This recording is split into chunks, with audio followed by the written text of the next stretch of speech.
vou repetir para vocês. Se o Flamengo jogar o campeonato francês, ele vai brigar pelo título. Vai brigar com o Paris Saint-Germain. Vai perder, porque o Paris Saint-Germain tem o melhor time. Tem um timaço. No campeonato espanhol, ele vai brigar entre os 4 primeiros. No campeonato inglês, ele vai brigar por uma vaga em Copa Europeia. E se ele for jogar na Alemanha, ele vai ficar entre os 3, 4 primeiros colocados. Esse é elenco do Flamengo.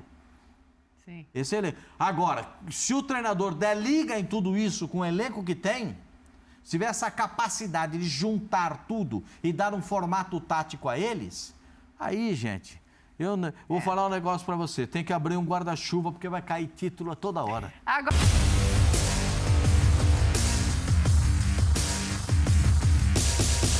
Salve, salve nação! Saudações rubro-negras! Vamos ver aqui um trechinho do ESPN FC, apresentado pela Dani. Comentários de Pascoal, Mauro Naves e o Zinho. Vamos ver o que eles falaram do nosso Mengão malvadão. Os créditos são da ESPN Brasil, link na descrição, ESPN Grupo Disney. Cara, nem preciso pedir, né, galera? Like garantido porque o vídeo é top. Se inscreva no canal se você é mengão, se você é flamenguista, seja bem-vindo. Faça os seus comentários e ative o sininho para não perder nada. Dito isso, vamos pro vídeo, simbora. O time do Flamengo, até os zagueiros resolvem, né? Aí o lateral esquerdo vai lá, cruza uma bola, o Pedro faz gol de peito. Sim. Primeiro gol, um golaço, né?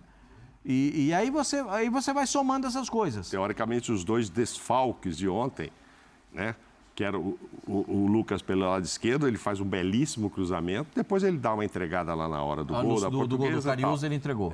E o Fabrício faz gol, que também era outro que estava substituindo, ou seja, vai todo mundo bem. O Fabrício Bruno não começou o jogo muito firme. Sim. Começou meio que vacilante, mas depois ele se firmou ao longo da partida. Acho que vai o Davi do lado dele, o Thiago na frente. São caras... Poxa, gente, vamos falar aqui. Os 2 zagueiros do Flamengo resolvem jogos. Sim.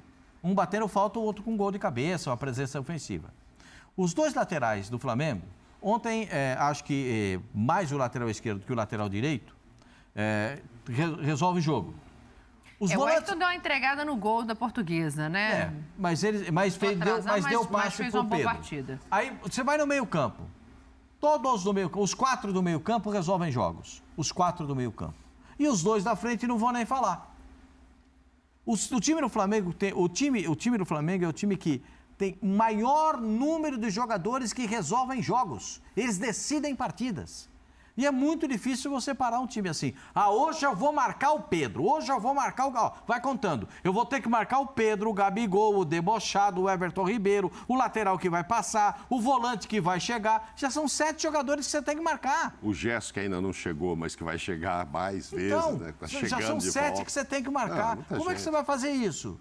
Não você sei. Vai inviabilizar o seu jogo para poder parar um time desse? Você tem que criar opções. Com essa tática adotada pelo Flamengo de marcar a saída de bola, limitar o espaço do adversário na saída de bola, já dá ao Flamengo uma grande possibilidade, que é ficar mais próximo do gol adversário. Roubando uma bola com os caras que tem, eles vão deitar e rolar, porque esse é o posicionamento. Como é que você escapa disso? Eu não sou treinador, mas eu daria uma sugestão, mas eu não sou treinador. Mas eu acho que tem treinador que tem que pensar um pouquinho nisso. Como é que você inviabiliza isso? Já teve time que inviabilizou isso, né? Já teve time que conseguiu inviabilizar essa situação do Flamengo. Mas cada um pensa de uma forma. E aí a Portuguesa tentou segurar. Depois do Mundial, como é que para esse Flamengo? Senão o pessoal do Real Madrid vai ouvir e eles estão meio preocupados lá, eu tô achando, viu? Você acha? Tomaram um balaio do Barcelona. Depois do balaio contra o Barcelona, tem gente que tá esperançosa, tem gente mandando mensagem aqui dizendo que tá mole. Isso pesa, né? Você sabe que isso pesa. Isso pesa. Você tomar uma sapatada de um time tão rival como é o Barcelona, do jogo do Flamengo contra o Palmeiras, tudo isso pesa. Do Real chegar, de que forma vai chegar no Mundial. Porque nós chegamos lá e não resolvemos. Não é bem assim. O passado às vezes pesa. Sim. Então precisa... Eu vou repetir para vocês. Se o Flamengo jogar o campeonato francês, ele vai brigar pelo título. Vai brigar com o Paris Saint-Germain. Vai perder, porque o Paris Saint-Germain tem o melhor time. Tem um timaço. No campeonato espanhol, ele vai brigar entre os 4 primeiros. no campeonato inglês, ele vai brigar por uma vaga em Copa Europeia. E se ele for jogar na Alemanha, ele vai ficar entre os 3, 4 primeiros colocados. Esse elenco do Flamengo. Sim. Esse elenco. Agora, se o treinador der liga em tudo isso com o elenco que tem, se tiver essa capacidade de juntar tudo e dar um formato tático a eles, aí, gente, eu vou falar um negócio pra você. Tem que abrir um guarda-chuva porque vai cair título a toda hora. Agora, Ozinho, foi exatamente isso que o Vitor Pereira falou, né? Que ele quer aproximar esses jogadores, aproveitar o que eles têm de melhor para diminuir os espaços do campo e aumentar as movimentações. Ontem você conseguiu já perceber alguma coisa que tenha essa cara nova de Vitor Pereira, embora ainda não tenha tido tempo para treinar? Já tem alguma coisinha ali que tá ficando um pouquinho diferente, não tem não? Tem nas escolhas também, né, Dani? Mas, vamos dizer, o Mateuzinho era o substituto imediato do Rodinei. Não foi. Ontem começou com o Varela. O Mateuzinho entrou depois. O Fabrício Bruno, geralmente, quando ele entrava, não é nem ele entrava, né? Mas assim, o Davi Luiz joga pelo lado direito, o Léo Pereira joga pelo lado esquerdo. Quando o Léo Pereira não joga, geralmente é o Pablo, que joga pelo lado esquerdo também. Ele jogou o Davi Luiz para o lado esquerdo e optou pela entrada do Fabrício Bruno. Então, assim, você vê já preferências dele avaliando o treinamento. Foi no dia a dia que, de repente, ele escolheu: prefiro iniciar com o Fabrício Bruno, com o Varela. Eu também percebi isso que você falou do Arrascaeta mais fixo no lado esquerdo. Teve momentos do jogo que ele veio para o lado direito, trocou um pouco com o Everton Ribeiro, mas eu vi, eu enxerguei. Eita, caiuzinho. Ih, perdemos Crisan.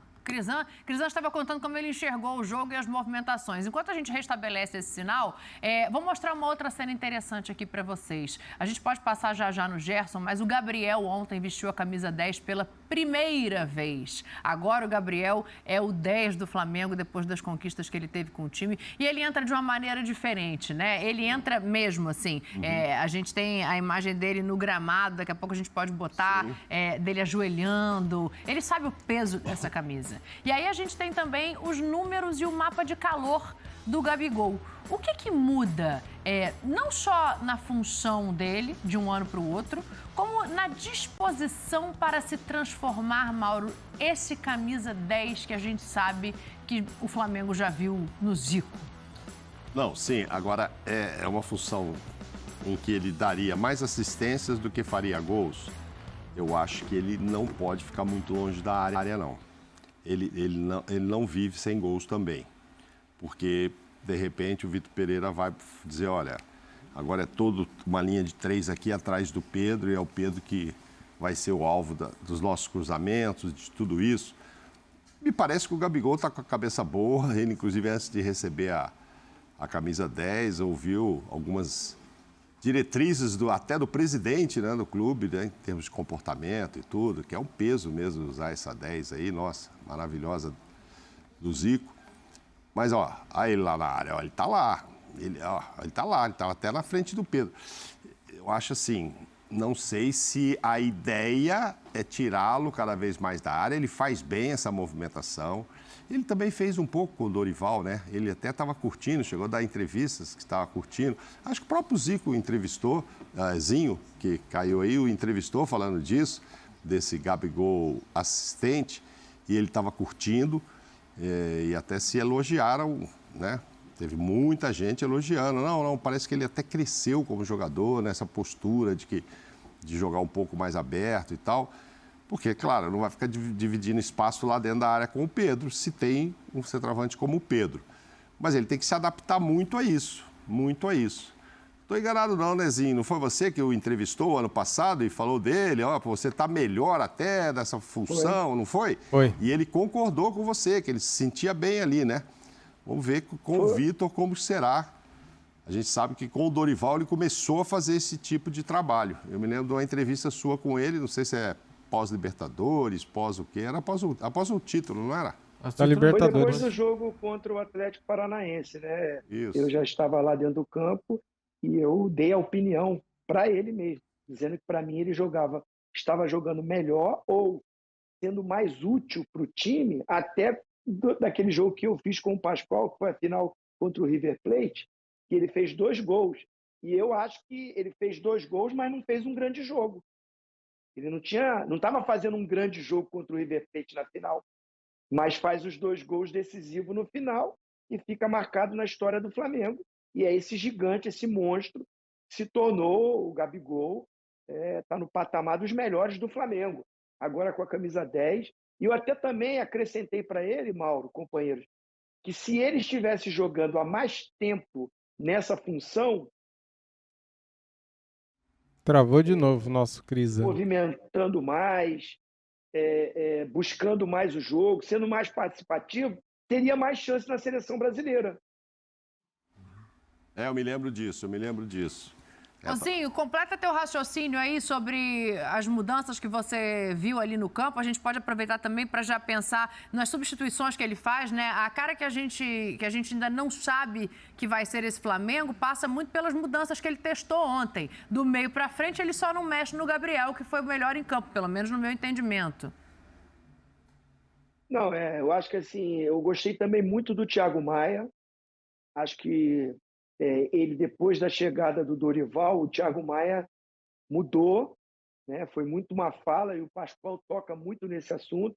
Olha, eu quero ver aquele Thiago Maia lá do Santos. Aquele me serve, não é, Pascoal? Agora, esse que está no Flamengo não está sendo aquele que eu quero. E ele abraçou isso, entendeu, e hoje, para mim, é titular absoluto ali. O Thiago Maia, para mim, novamente fez uma grande partida, além do gol que fez também no jogo. Muita qualidade, posicionamento na frente da zaga. Percebi muito isso. O Vitor Pereira, na construção, na saída de jogo, ele adianta o Thiago Maia e traz o Gerson para iniciar o jogo perto dos zagueiros. Até numa linha de 3 ali. Ele que começa o jogo, o Gerson. Aproveita o passe do Gerson, né? A característica do Gerson. Mas na hora defensiva, o primeirão, o cara ali da frente da zaga é o Thiago Maia. Para mim fez um bom jogo novamente. Agora vi uma Arrascaeta, eu estava completando, era isso, né, Dani? Mais pelo lado esquerdo, sem a bola, ele fazendo a composição pelo lado esquerdo, junto com o Gerson, com o Thiago Maia e o Everton Ribeiro. 4-4-2, né? O Pedro e o Gabigol mais à frente. Aí isso já é do antigo treinador, esse posicionamento dos dois. Mas vi um Flamengo querendo muito, né? Isso é muito mérito do treinador, se preparando para o futuro, pelo que vem pela frente, Dani. Boa.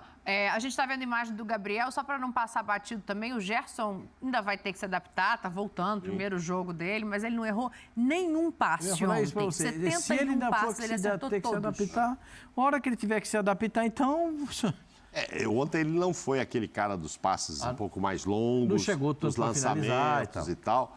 Mas, enfim, tem muita qualidade. Não tem dúvida alguma que ele seria um titular, mesmo ficando o João Gomes e o Thiago, o lugar dele ia ter ali do Gerson.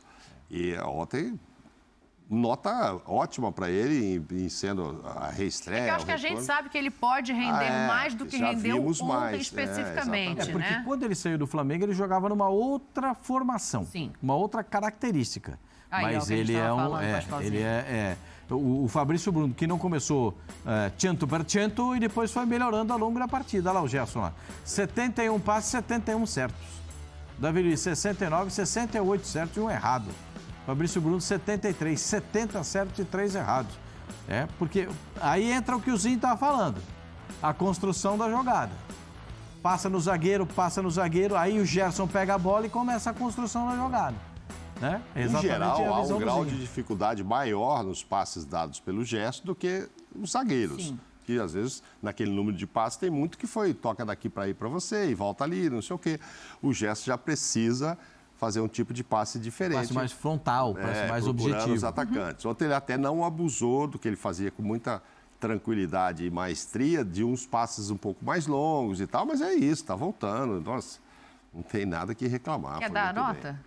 Eu dou 8 para ele e 9,5 para Pedro e Gabigol, para não dar 10 para ninguém. Você quer que eu dê 10 para os dois da frente? Não, eu não quero nada, eu quero saber a nota. 9 para o Pedro, 9,5 para o Gabigol. Isso. 8,5 para o Thiago Maia. E 8 para o Gerson. 8 para o Debochado. Peraí. E 8 para o Gerson. Debochado. Mas vem cá, o Pedro faz um gol, dá 2 assistências e fica atrás do Gabigol. Não entendi. Pra mim, o Pedro foi o melhor em campo. Ontem... Jogou legal, jogou normal. Ele não foi aquele jogador porque não precisou tanto. É isso também. Às vezes a gente quer toda hora que o cara, todos eles arrebentem. Cara, o jogo não pedia isso também. É o primeiro jogo. Não precisou tanto. Se precisar, um pouco de energia que vem coisa. Vem um Palmeiras pela frente, vem um Mundial. Perto da meia-lua ali. Eu também. Porque é o seguinte, numa bola, pá! Botou o Pedro na cara do gol. Uma bola, ele dá um tapa na bola, bota o Gabigol na cara do gol. Ele é impressionante. Ele é perfeito nesse tipo de jogada. Então, eu prefiro ele ali, pertinho da meia-lua, aquele miguezinho dele, que ele parece que não está no jogo, ele parece que não é com ele, está aqui. E, tá. Tem aquele sorrisinho que não é com ele. A bola vem e pá, pum, gol do Flamengo. Os caras pensam que ele não vai fazer nada, que ele está ali, dá passeio, mas ele pegou, é gol do Flamengo. Eu entendo até que você deu meio ponto a mais, 1 ponto, será, a mais para o Gabigol e tal, ele foi muito bem. Mas aquele drible do Pedro... Não nota nenhuma. Você não deu ainda, não? Não, mas você falou que o melhor foi o Gabigol. Não, achei o Gabigol ontem o melhor em campo. Pedro melhor. No terceiro gol, aquele lá? Aquele drible lá já equipara o Gabigol. E do Everton Ribeiro. Zinho, se o Everton Ribeiro faz aquele gol, tinha que dar uma placa para ele, não tinha, não? Oh, my God! Já dá a nota do Gerson aí. Eu daria uma nota 7 para o Gerson. Eu gosto muito, né, do atleta, acho que um baita reforço esse retorno dele, ainda mais que o João Gomes saiu, que era um jogador muito importante, então o Gerson ocupa ali, que é mais experiente. Para mim, eu também acho o Gabigol melhor do jogo, daria uma nota 8,5 para o Gabigol, 9, vamos botar 9 para não ficar negócio de meio, 9 para o Gabigol, 7 para o Gerson. E o jogador que me agradou muito, eu já falei, foi o Thiago Maia. Esse eu daria pelo menos um 8,5 para ele. Boa, tá aí as notas do Zinho. Vamos dar uma olhada nas mexidas também, porque foi interessante ontem nota ver como 10 o Flamengo vai se Pedro, modificando, então. né? Ele testou o maior número de jogadores que ele pôde, fez as 5 substituições e no final acaba mudando o esquema até pela característica dos jogadores que entram. Ele entra com o time sem as alterações da cabeça dele, tem as alterações nas laterais por necessidade e o Gerson no meio-campo entrando no lugar do João Gomes, que tá indo embora do Flamengo, e ele acaba de outra maneira. Pode colocar pra gente a tela? Pra gente dar uma olhadinha também. Só fica o Gabriel e o Thiago, né? O Thiago? Thiago Maia. Esse é o time que acabou o jogo, tá bom. Sim. Então, ele acaba com o Cebolinha na esquerda, o Marinho na direita, o Vidal ali mais pra frente, atrás do Gabriel, e o Pulgar jogando junto com o Thiago Maia de volante. Vocês acham que isso tem a ver com o que ele pretende fazer no time ou se foi uma tentativa, o Mateuzinho na direita, né? Uma tentativa de observar o maior número de peças que ele pudesse? Eu acho que é para observar o que ele tem. Por exemplo, até no formato de jogo. Quando ele bota 2 volantes como o Pulgar e o Thiago Maia, ele bota uma segurança na frente da zaga. Sim. Porque eles não são jogadores de saída. E um terceiro volante, o terceiro meia/volante, né? Que é o Vidal. Sim. Então, para poder fazer a transição do meio para frente. E bota 2 jogadores de velocidade pelo lado do campo. E bota um jogador para ser mais centroavante do que meia. E aí muda a posição do Gabriel, que ele é mais meia do que centroavante, passa a ser mais centroavante já no final da partida. Eu acho que isso são observações. Olha esse drible aí, olha esse que você falou. Isso aí é um espetáculo, deu uma sapateada na bola. Eu vou falar Agora, você. deixar o Gabigol como 9 ali, no final... Tirar o Pedro, deixar o Gabriel e falar, mas ele tinha um gol e uma assistência. O Pedro também. Pois é, exato. 2 assistências, Mas Pedro. não sei, eu não penso que, pelo menos a curto prazo, e vamos dizer, no mínimo até a disputa do Mundial... Agora, lógico, contra o Palmeiras está muito mais próximo, mas já daria até fevereiro e tal. Eu não penso que ele vai imaginar desfazer essa dupla, de jeito nenhum. Acho que talvez nem na temporada toda, a não ser uma circunstância ou outra. Então, acho muito cedo para a gente já imaginar olha, tem um segundo plano de jogo aí que pode ser só com um cara lá na frente e tal. E aí vou ter que escolher entre Pedro e Gabigol, ficar com o Gabigol e tal. Acho que é muito cedo para a gente falar sobre isso. Acho que essa dupla vai... Mas é mais para observar mesmo. Mas até esse Mundial, enfim, vamos ver os resultados e tal. Acho difícil mudar esse Flamengo. Essa que é a verdade, cara. É muito talento ali. Você agora tirar... Você muda assim, ó, o segundo tempo. Tem o Cebolinha aqui, maravilhoso. Vou pôr correria, vou os Marinho, já estou ganhando o jogo e tal.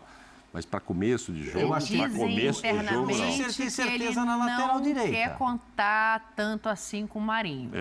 Que não é o tipo de jogador que ele vai utilizar muito. Tem esse papo. Eu até estranhei colocar, eu cheguei a falar disso aqui, en passant, uma semana atrás o e Marinho, tal. Ele não quer? Ele joga em outros 19 no Campeonato Brasileiro. Mas... Marinho, o Palmeiras quis contratar 2 vezes no Santos, o Santos não quis vender. No Corinthians ele joga. No Atlético Mineiro. Joga no Cruzeiro. Vai contando aí, joga no Internacional. Acabou de dar o David por empréstimo para o São Paulo. Talvez não seja titular em todos, né? Não, mas joga. Nos outros ele tem espaço em todos os outros. É um baita jogador. No Palmeiras vai sentar no banco, não vai tirar o Dudu nem o Rony do time. Sim. Claro que não. No Atlético, acho que ele também não... Não seria titular. Talvez não. Mas ele enfim, jogador bom. Mas às vezes o cara não quer e acha assim, olha, vou trazer um outro jogador, um outro salário. No Corinthians, aquela correria pelo lado assim do campo. Rogério Ceni gostaria dele? Rogério Ceni, então, vou dizer para você. O Rogério Ceni chorava se ele chegasse no Morumbi com a velocidade, com a arrancada. Agora, isso é coisa do Vinícius, né? Ou você que faz essas manchetes aí. Eu não faço nada. Falando do Vinícius aí... eu sei que é do Vinícius, o fã de esporte tem que entender quando a gente fala assim, mas cadê o Vinícius no programa? A última parte que o Vitor Pereira chegou pianinho é uma verdade. Mas não podia ser diferente. O que ele falou ontem foi um negócio que ele quer fazer o time ganhar títulos. Sim. Que ele tá ali para ganhar título. Ele botou uma também para a torcida, que ele não é bobo nem nada, ele sabe da importância que a torcida do Flamengo tem. Ele fala assim, mais de 50 mil pessoas no Maracanã, com um dia de praia desse. É uma torcida muito apaixonada. Vamos ouvir. De bobinha não tem nada. Se você não viu o que o Vitor Pereira falou na entrevista coletiva elogiando a torcida do Mengão, tá aqui no nosso canal a entrevista dele completa. E aí, vocês gostaram desse trechinho que eu separei para você do Futebol 90 não, né? Do ESPN FC, cara. Futebol 90 é na hora do almoço, agora é ESPN FC. ESPN Futebol Clube. Tá aí, pessoal, trouxe mais comentaristas analisando, né, a estreia de Vitor Pereira no Mengão, a estreia do time titular e analisando quem foi melhor, dando as notas. Gerson jogou bem. Eu acho, pelo que o Gerson joga, pelo jogadoraço que ele é, acho que ele jogou feijão com arroz. Ele fez uma estreia discreta, porém, como vocês viram, 72 passes certo. O cara não errou nenhum passe. Ele é muito bom, né, cara? É isso aí. Mas conforme o Coringa for adquirindo o ritmo de jogo, acredito que ele vai voltar, cara, naquele outro patamar que ele saiu do Flamengo, porque ele é bom demais. O Pedro, pra mim, galera, foi o melhor em campo. O cara deu 2 assistências e fez um gol. Ele deu assistência pro gol do Gabigol, ele deu assistência pro gol do Fabrício Bruno e fez aquele golaço de peito, né, cara? Ou seja, pra mim ele foi o melhor em campo, mas entendo que o Gabigol fez uma bela partida também. Daria nota 9,5 para o Pedro e 9 para o Gabigol, ou 10 para o Pedro e 9,5 para o Gabigol. E você, comente aqui, você concorda, discorda? Para você, quem foi o melhor em campo? Thiago Maia jogou bem pra caramba. Se o Everton Ribeiro faz aquele gol, meus amigos, seria um golaço. Eu tinha comentado aqui ontem, depois do jogo, que se o Everton Ribeiro faz aquele gol, o Alex, há muitos anos atrás, ele fez um gol no Rogério Ceni. Cara, que golaço seria, né? Seria bem parecido. É isso aí.